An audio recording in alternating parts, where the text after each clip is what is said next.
Hi everyone, I haven't drunk any water yet today. Here, the internet's busiest music nerd, and it's time for a review of this new Clairo project, Sling. This is a brand new album from singer and songwriter Miss Claire Cottrell, aka Clairo, whose first album as Clairo, as well as some of her early singles that popped off on the internet, put her at the top of the bedroom pop food chain. Now, 2019's Immunity didn't exactly do it for me, as the record, in my opinion, was a little all over the place, but the LP did showcase a lot of potential. But I had no idea that Clairo would be capitalizing on that potential with none other than Jack Antonoff on production here, with a totally new sound. The lo-fi beats and somewhat rough and driven guitars of her last LP are totally gone on this record, as Sling sounds a lot more like a combination of the depressive songwriting and low-key vocal layering of Elliott Smith, fed through a series of soft rock and singer-songwriter type instrumentals, dabbling in jazz, folk, and charming piano tunes. Think of like Fleetwood Mac combined with Joni Mitchell for a generation of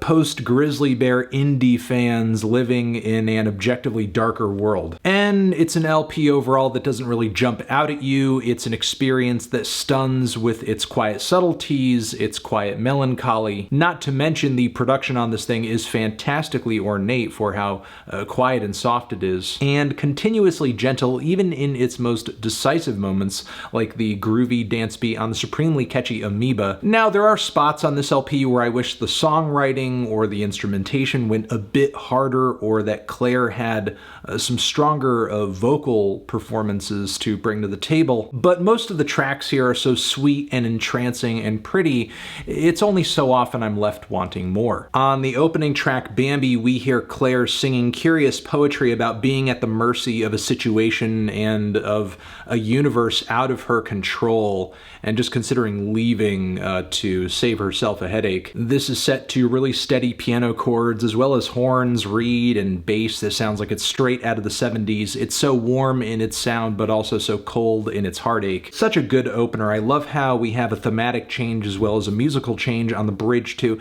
It's just smart songwriting. The ride from here to the finish on this LP is pretty smooth, but varied enough to stay engaging. There's the groovy AMOEBA that I mentioned earlier. Meanwhile, the track Partridge finds strength in sonic tenderness. There's something about Claire's whisper, quiet vocal harmonies on this track that's kind of haunting. And even though vocally Claire's not going above and beyond on this track, I love that Jack does his best to complement her singing style with these drums and bass that are just tiptoeing across the mix, along with chilly electric piano keys and just very, very, very quietly weeping lead guitars. Zinnius is a pretty interesting moment on the LP as it suddenly busts into this groove that sounds like an indie folkified version of a hard rock song that's set to a desert road trip. My only issues are I think it could have hit that point sooner, and the kind of slinky guitar or steel solo toward the end is really sour and doesn't exactly complement the sound of the track all that much. Blouse was a teaser to the LP and is a pretty but also pretty boilerplate indie folk tune. Admittedly, it's unadventurous, but I still do like the lyrics on the track quite a bit, as Clairo explores these feelings of being objectified and stared at in a sexualized way, and these feelings of being fed up and defeated as a result of this really come off the track strong. The first leg of the track, Wade, is pure piano-backed Elliott Smith worship that suddenly shifts into some instrumental passages that are wondrous, are pretty, especially as we hit these layers of horns and flutes. It's actually kind of heavenly, but these changes arrive at an almost random pace and don't flow all that coherently. Harbor, by comparison, is a much more sensibly structured track about some incredible heartache, unrequited love, and isolation. We kind of see Claire in another moment where she has to break something or cut something off in order to self-preserve. And meanwhile, that narrative is being fit against instrumentation that's fit for a dance scene out of a Disney princess movie. It's incredibly bittersweet in that way. Sling coasts into a fairly fairly decent last leg. The song JOANIE is an unexpected but sweet instrumental track on the LP that I think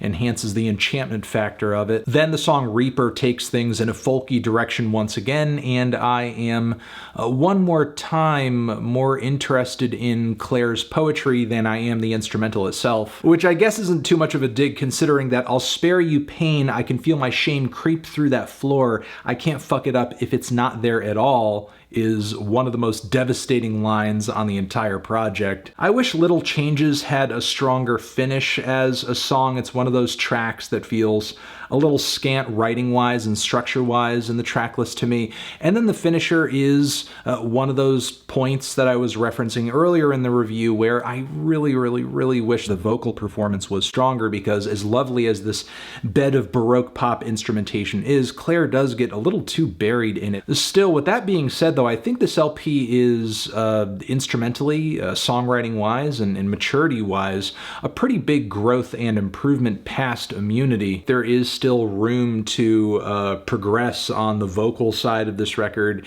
and some of the songs on here certainly needed just a little bit more time to incubate, even if they did end up being very ornately and beautifully arranged. But yes, again, this record to me for Clairo feels like growth, it feels like advancement, it feels like more creativity, more skill. She is better embodying and channeling her influences and mixing them all together in a way that doesn't seem quite as derivative as her work in the past. And of course, on the production side, Jack Antonoff totally kills it. I'm feeling a light to decent 7 on this one. Transition, have you given this record a listen? Did you love it? Did you hate it? What would you rate it? You're the best, you're the best. What should I review next? Hit the like if you like. Please subscribe and please don't cry. Hit the bell as well. Over here next to my head, it's another video you can check out. Hit that up or the link to subscribe to the channel. Clairo, Sling, album, review, music, forever.